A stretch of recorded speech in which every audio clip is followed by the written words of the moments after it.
സലഫികളില്ലേ, നമ്മുടെ നാട്ടിലെ വഹാബികളില്ലേ, ആ വഹാബികള് ഉറ്റുകൊടുത്തു. കാന്തപുരം ഉസ്താദ് ശിർക്കിന്റെ പ്രചാരകനാണെന്ന് പറഞ്ഞു കൊടുത്തു. അതേ സൗദി അറേബ്യയിലുള്ള പോലീസുകാര് ഉസ്താദ് അവരുടെ ബാഗ് പരിശോധിച്ചപ്പോ മൗലിദിന്റെ കിതാബ് കണ്ടെടുത്തു.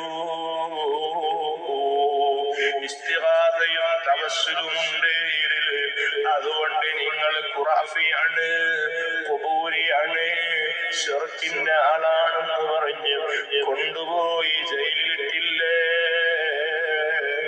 ആ സുൽത്താനുൽ ഉലമ ജയിലറയിൽ കഴിയേണ്ടി വന്നപ്പോ അല്ലാഹുവിന്റെ ഹബീബിന്റെ മദ്ഹ് എഴുതി.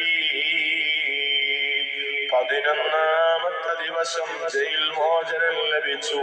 മർക്കസിന്റെ ഓഫീസിലേക്ക് വിളിച്ച് ഉസ്താദ് അവர்கள் ജയിൽ മോചനം ലഭിച്ചിട്ടുണ്ട് എന്ന സന്തോഷം അറിയിച്ചു. അവേലത്ത് സയ്യിദ് അബ്ദുൽ ഖാദർ തങ്ങൾ പാപ്പയാണ് അന്ന് ഫോൺ എടുത്തത്. അടുത്ത ഫ്ലൈറ്റിന് നാട്ടിലേക്ക് കയറണമെന്ന് ഉപദേശിച്ചു.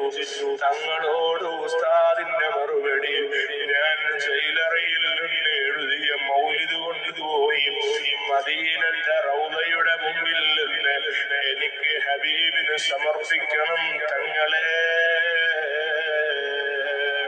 റിയാദിൽ നിന്ന് മദീനയിലെത്തി ഹബീബ് തങ്ങളെ സിയാറത്ത് ചെയ്ത് നാട്ടിലേക്ക് തിരിച്ച കാന്തപുരം ഉസ്താദ് ഇന്ന് എവിടെ എത്തി?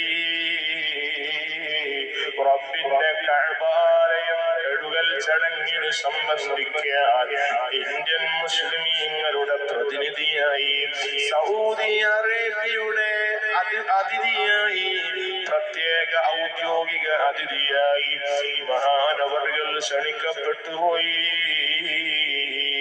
കഅബാലയത്തിന്റെ അകത്തേക്ക് കയറിയ കാന്തപുരം ഉസ്താദ് പ്രാർത്ഥന കൊണ്ട് ആ സമയം ഉപയോഗപ്പെടുത്തി തിരിച്ച് കഅബന്റെ അകത്തിരുന്ന് പുറത്തേക്ക് ഇറങ്ങിയപ്പോ ഈ പ്രസ്ഥാനത്തിന്റെ പ്രവർത്തകര് ചെന്ന് കാന്തപുരം ഉസ്താദിനോട് അന്വേഷിച്ചു, ഉസ്താദേ, ജീവിതത്തിൽ വലിയ നിഅമത്ത് ലഭിച്ചുവല്ലോ, ജയിലറയിൽ കഴിയേണ്ടി വന്ന അങ്ങ് സൗദിയിലെ മക്കത്തെ ഹറമിലല്ല കഅബാലയത്തിന്റെ അകത്ത് പ്രവേശിച്ചുവല്ലോ.